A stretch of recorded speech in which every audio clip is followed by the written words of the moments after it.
नागपूर कंत्राटदार असोसिएशनने आपला संप मागे घेतल्यानंतर आता मंत्र्यांच्या बंगल्याच्या डागडुजीचं काम 24 तास सुरू आहे। आपण हे दृश्य या ठिकाणी बघू शकतो।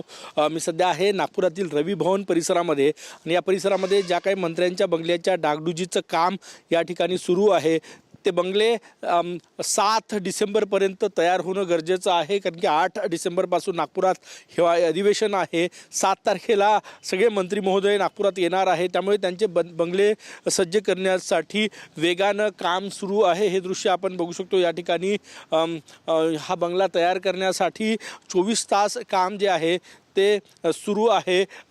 पुढचे 8 ते 10 दिवसात 11 दिवसात हे काम पूर्ण व्हायला पाहिजे। त्यामुळे सार्वजनिक बांधकाम विभागाच्या अधिकाऱ्यांच्या निर्देशानुसार कंत्राटदार आता 24 तास काम करतायत।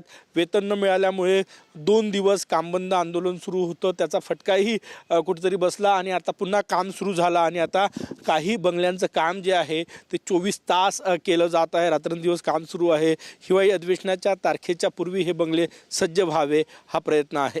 कॅमेरामॅन सचिन सयामसह गजानन उमाटे, TV9 मराठी, नागपूर।